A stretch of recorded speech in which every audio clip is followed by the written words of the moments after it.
Question number 7 घेतोय. Write the following statements in conditional form. म्हणजे कशामध्ये करायचे आहे? इफ देन मध्ये, म्हणजे जर तर मध्ये. कशामध्ये करायचे आहे? जर तर मध्ये. दिलेल्या वाक्याची दोन वाक्य तयार करायची, जर आणि तर मध्ये. पहिलं वाक्य काय बघा, every rhombus is a square. Rhombus म्हणजे समभुज चौकोन आणि स्क्वेअर म्हणजे चौरस. मग याचं जर तर मध्ये कसं कराल? जर दिलेला चौकोन चौरस असेल तर तो समभुज चौकोन सुद्धा काय असतो? म्हणजे if a quadrilateral is answer. If a quadrilateral is a square.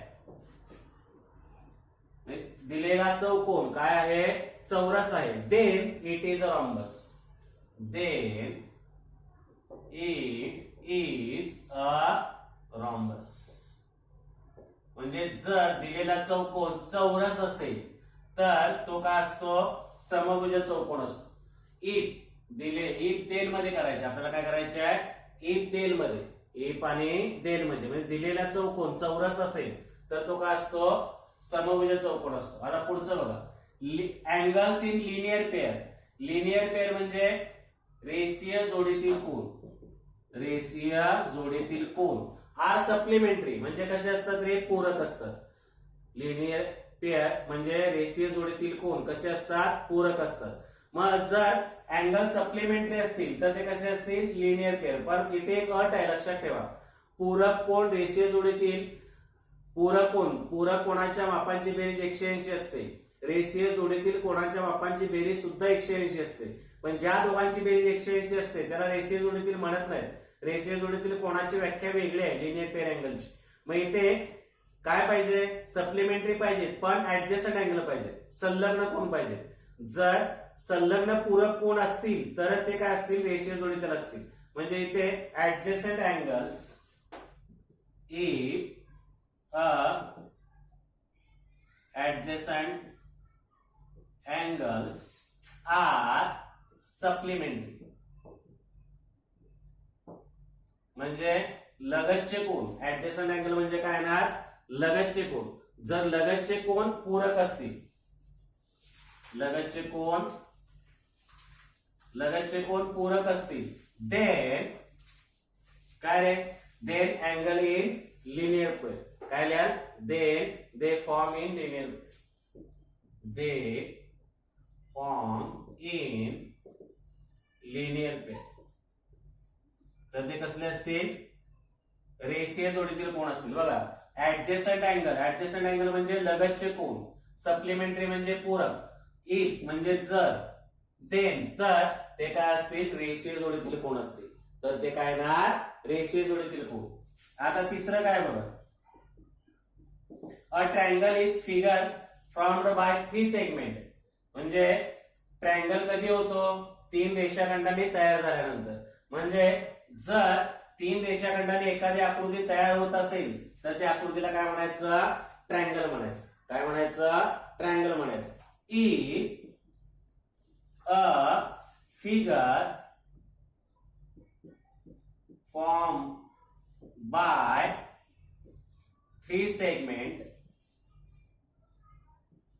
then काय द्याल? then it is a triangle. किंवा तो काय असेल? त्रिकोण असेल. then it is a triangle. बरं. if जर का 3 सेगमेंटने तयार झालेली आकृती काय असेल? तर ती काय असेल? त्रिकोण असेल. ट्रायंगल म्हणजे त्रिकोण. चौथं बघा, a number having only 2 divisor. ज्याला 2च डिवायझर असतात it is called prime number. कारण प्राइम नंबर म्हणजे मूळ संख्या. मूळ संख्या आपण कशी ओळखतो? की त्यांना फक्त स्वतःने आणि 1 ने भाग जातो. स्वतःने आणि 1 ने भाग जात असेल तर त्या संख्याला काय म्हणतो आपण? मूळ संख्या. म्हणजे if number is prime number, if a number is prime number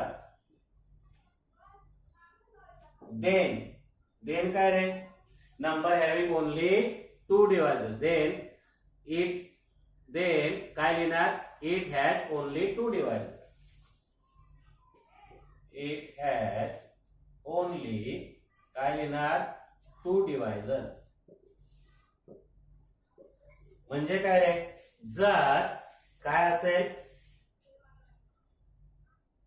जर प्राईम नंबर असेल, दिलेली संख्या प्राईम नंबर मूळ संख्या असेल, देन तिला किती डिवायझर असतात 2. म्हणजे ती स्वतःने पण भाग जातो आणि 1 ने पण भाग जातो. अशा प्रकारे आपण कंडिशनल फॉर्म म्हणजे जर तर मध्ये इफ देन मध्ये वाक्य केलेले आहेत. Question number 7. याच्यानंतर लगेच आपण क्वेश्चन नंबर 8 घेतोय. क्वेश्चन नंबर 8 लिहा. क्वेश्चन नंबर 8 पाहतोय आपण. Write the converse. कन्व्हर्स म्हणजे व्यत्यास. काय करायचं आपल्याला, व्यत्यास पाहिजे of each of the following statement. खाली वाक्य दिले त्याचे व्यत्यास पाहिजे. आता कन्व्हर्स किंवा व्यत्यास कशाला म्हणतो आपण, इफ मधलं वाक्य देन मध्ये आणि देन मधलं वाक्य इफ मध्ये, म्हणजे उलट करायचं. जर मधलं वाक्य तर मध्ये लिहायचं आणि तर मधलं वाक्य जर लिहायचं. इतकं सोपं आहे ते. फक्त देनच्या पुढचं वाक्य अगोदर घ्यायचं इफच्या नंतर आणि इफच्या पुढचं वाक्य देनच्या नंतर टाकायचं. फक्त उलट करायचं, त्याला आपण कन्व्हर्स म्हणतो. म्हणजे इफ नंतरचं जे वाक्य आहे ते पुढे जाणार आणि देन नंतरचं वाक्य आहे ते सुरुवातीला येणार. म्हणजे काय येईल रे, अँसर. कन्व्हर्स कसा येईल याचा, इफ काय वाक्य, the figure is triangle. The figure is triangle. बरोबर, म्हणजे देनचं वाक्य पुढे आलं. देन देन नंतर आता काय होणार, हे वाक्य पुढे जाणार. Then the sum of measures of all angles is 180. बघा, इफ फिगर इज ट्रायंगल, जर त्रिकोण असेल, तर the sum of measure of all angles is 180. तर त्याच्या सर्व कोणाच्या मापांची बेरीज किती असते, 180. इतकं सोपं आहे. आता इथे बघा, आता हे इफच्या पुढचं वाक्य आहे ते कुठे जाणार, देनच्या पुढे. देनच्या पुढचं काय बघा, वाक्य काय बघा, if sum of measure of 2 angle is 90. जर दोन कोणांच्या मापांची बेरीज 90 असेल, then they are complement each other. तर त्यांना आपण एकमेकांचे कोटी कोण म्हणतो. म्हणजे इथे काय लिहिणार, if 2 angles are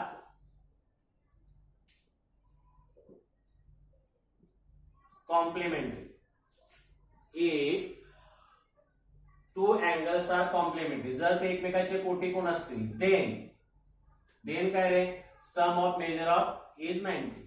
Then the sum of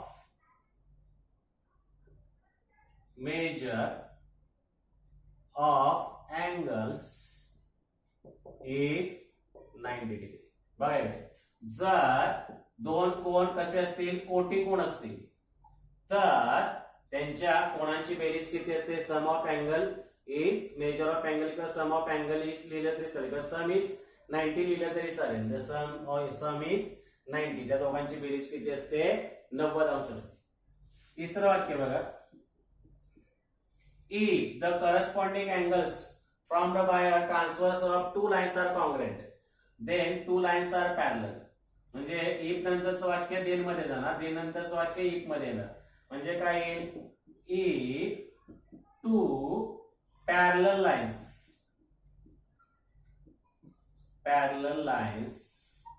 intersected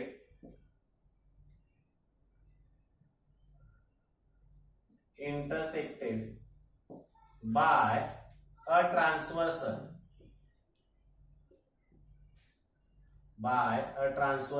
then बघा, आता इथे पॅरलल लाईन कुठे गेलं, इफच्या पुढे गेलं. 2 लाईन्स आर पॅरलल, हे 2 लाईन पॅरलल आहेत. इंटरसेक्टेड बाय ट्रान्सव्हर्सल, देन काय रे, corresponding pair of corresponding angle, pair of corresponding angles काय आर कॉन्ग्रुएंट. म्हणजे काय रे, लाईन पॅरलल असतील तर संगत कोण कसे असतात, एकरूप असतात. आता चौथं वाक्य बघा. If the sum of the digit of number is divisible by 3, then the number is divisible by 3. आता if मधलं वाक्य then मध्ये, then मधलं if मध्ये. If the काय लिहिणार आहात, if the number is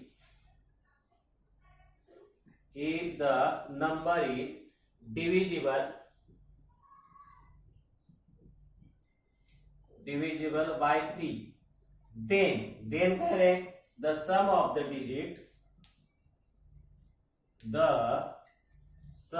the digits of number is divisible by 3. अतिशय सोपं आहे. काय केलं मी, फक्त ही वाक्य जे आहे ते देन, तुम्हाला काही कळत असलं लक्षात ठेवा. देनच्या पुढचं वाक्य अगोदर घ्यायचं आणि इफच्या नंतरचं पाठी टाकायचं. इफच्या पुढे देनच्या पुढचं लिहायचं आणि देनच्या पुढे इफच्या पुढचं लिहायचं. याला म्हणायचं कन्वर्स. फक्त जर मधलं वाक्य तर मध्ये आणि तर मधलं वाक्य काय करायचं, जर मध्ये करायचं. तर अशा प्रकारे आपण क्वेश्चन नंबर 8 पाहिला. तर आता आपण क्वेश्चन नंबर 9 पाहतो. क्वेश्चन नंबर 9 काय बघा. त्यांनी काय सांगितलंय की तुम्हाला खाली स्टेटमेंट दिले, राईट द गिवन पार्ट म्हणजे पहिला पूर्वार्ध आणि पार्ट ऑफ द प्रोसीड म्हणजे उत्तरार्ध ऑफ द फॉलोइंग स्टेटमेंट म्हणजे पक्ष लिहा आणि साध्य लिहा. बरोबर. पहिलं वाक्य काय दिलं बघा, if all the side of triangle are congruent म्हणजे त्रिकोणाच्या तिन्ही बाजू एकरूप असतील, देन म्हणजे तर its all angles are congruent. म्हणजे याच्यावरून आपण रफ आकृती काढूया त्रिकोणाची. तुम्ही पट्टी पेन्सिलने काढायची व्यवस्थित. समजण्यासाठी आकृती काढतोय. ट्रायंगल ए बी सी आणि आपल्याला काय लिहायचे आहे, पक्ष म्हणजे गिवन. बरोबर. आणि टू प्रूव्ह म्हणजे काय करायचे आहे, साध्य. पक्ष आणि काय लिहायचे आहे, साध्य फक्त लिहायचे. हे पूर्वार्ध आणि उत्तरार्ध लिहायचे. बरोबर. आता कसं लिहायचं बघा. If all sides of triangle are congruent म्हणजे या त्रिकोणाच्या तिन्ही बाजू एकरूप आहेत. तर लिहिताना आकृतीवरून लिहायचं. आता असं लिहायचं असेल तर गिवन मध्ये काय येणार, all side of triangle are congruent असं येणार. पण आकृतीवरून लिहायचं असेल तर कसं लिहायचं बघा. इन ट्रायंगल एबीसी म्हणजे त्रिकोण एबीसी मध्ये काय येणार, सेगमेंट ए बी किंवा साइड लिहिलं तरी चालेल. Congruent segment BC, congruent segment काय येईल, एसी. म्हणजे याच्या तिन्ही बाजू काय आहेत, एकरूप आहेत. ए बी बी सी आणि एसी. कसं लिहिलं बघा, all sides of triangle are congruent. आकृतीवरून लिहिलं, त्रिकोण एबीसी मध्ये रेख ए बी एकरूप रेख बीसी एकरूप रेख एसी. तर काय साध्य करायचे आहे, ऑल अँगल्स आर कॉन्ग्रुएंट म्हणजे त्याचे तिन्ही कोण एकरूप असतात. म्हणजे कोण ए एकरूप कोण बी एकरूप कोण सी. तीन कोण आहेत ना, ए बी सी. इतकं सोपं आहे. फक्त तुम्हाला काय लिहायचं आहे, पक्ष साध्य लिहायचे. आता इकडे बघा, इथे काय दिलंय तुम्हाला, the diagonals of parallelogram bisect each other म्हणजे समांतरभुज चौकोनाचे कर्ण परस्परांना काय करतात, दुभागतात. रफ आकृती काढतोय, तुम्ही पट्टीने काढा. बरं. P Q R S is a parallelogram. बरं. आणि त्याचे डायगोनल म्हणजे कर्ण काय करतात, एकमेकांना कुठल्या तरी बिंदू छेदतात असल्या एम बिंदू. बरं. म्हणजे इथे गिवन म्हणजे पक्ष काय येणार आहे, पक्ष येणार quadrilateral P Q R S is a parallelogram. म्हणजे काय रे, चौकोन पी क्यू आर एस हा समांतरभुज चौकोन आहे. आणि काय येणार आहे, याच्यामध्ये दोन पक्ष येतील. डायगोनल कुठले, डायगोनल्स पी आर अँड काय क्यू एक्स बायसेक्ट किंवा इंटरसेक्ट इन पॉइंट एम. काय करतात रे, ते एकमेकांना काय करतायत, पॉइंट एम मध्ये छेदतायत. तर साध्य काय करायचे किंवा टू प्रूव्ह म्हणतो आपण त्याला. म्हणजे काय रे, साध्य. काय साध्य करायचंय की कर्ण परस्परांना काय diagonal of parallelogram bisect each other म्हणजे एकमेकांना दुभागतात. म्हणजे क्यूएस पीआर चे दोन भाग करतो म्हणजे पीएम आणि एमआर सारखे येतील.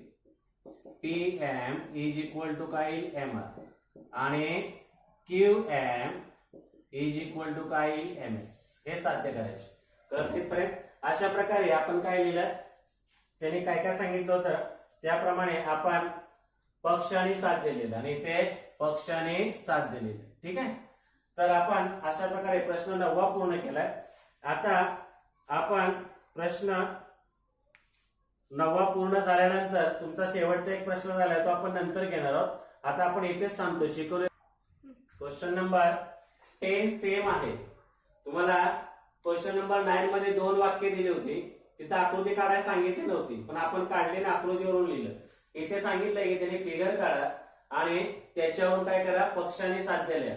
म्हणजे गिवन आणि टू प्रूव्ह लिहायला सांगितलं. म्हणजे पूर्वार्ध आणि उत्तरार्ध लिहायला सांगितलं. पहिलं वाक्य आहे बघा. Two equilateral triangles are similar. म्हणजे दोन कसले त्रिकोण आहेत रे समभुज त्रिकोण आहेत. म्हणजे दोन त्रिकोण काढायला लागतील. पट्टी पेन्सिलने काढायचे तुम्ही. त्रिकोण ए बी सी आणि कुठला काढूया त्रिकोण पी क्यू आर.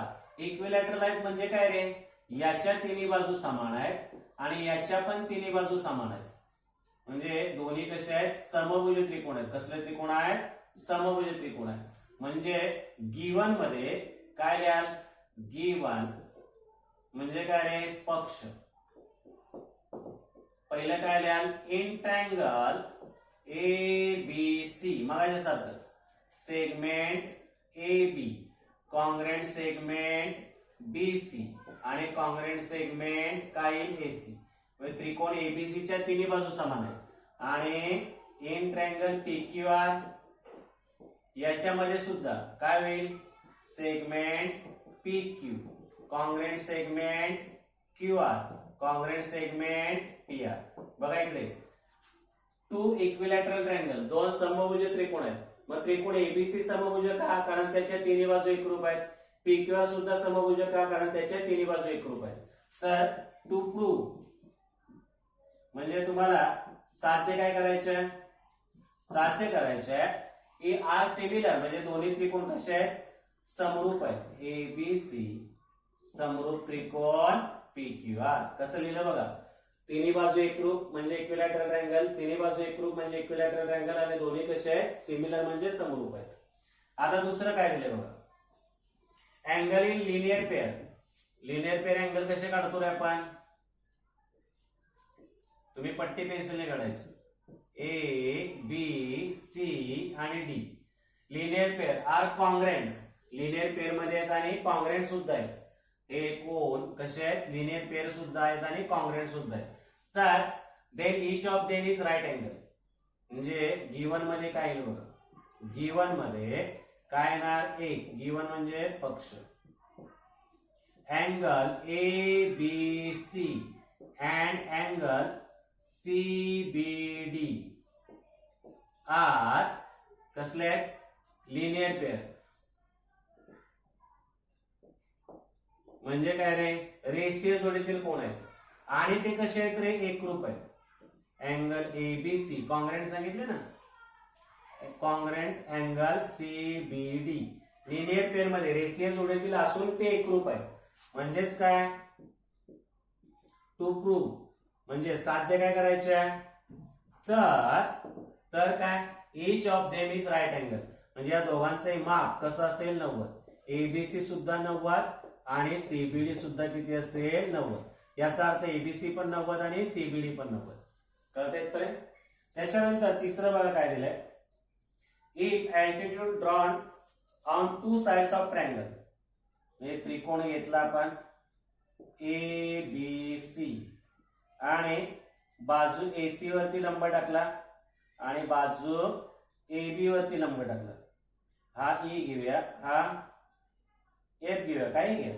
तर त्याने काय सांगितलं ते कॉन्ग्रेंट आहेत लंब. Those sides are two congruent. म्हणजे त्या दोन्ही बाजू कशा असतात एकरूप. बघा इकडे काय नीट सांगितलं नीट बघा काय सांगितलं गिवन म्हणजे पक्ष इफ द अल्टिट्यूड म्हणजे लंब ड्रॉन ऑन टू साइड्स, त्रिकोणाच्या दोन बाजूवर लंब काढले, बरोबर.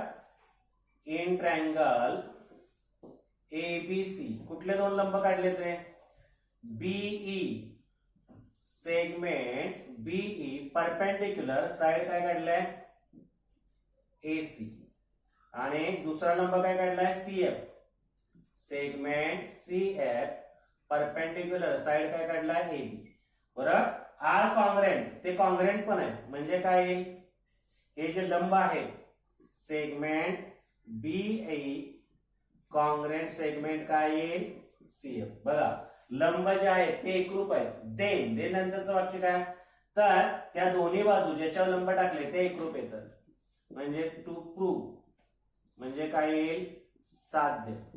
काय साध्य येईल, त्या दोन बाजू म्हणजे segment A B congruent segment काय येईल एसी, तर त्या दोन्ही बाजू काय येतील एकरूप येतील, म्हणजे कुठल्या ए बी आणि एसी. अशा प्रकारे आपण क्वेश्चन नंबर 10 पाहिलेला आहे, आणि इथे तुमचा प्रॉब्लेम सेट 1 संपलेला आहे. तुम्ही काय करायचे, व्यवस्थित प्रॉब्लेम सेट पाहायचे, एकदा बघून आणि दोनदा न बघता सोडवायचे. आता आपण इथेच थांबतोय. धन्यवाद.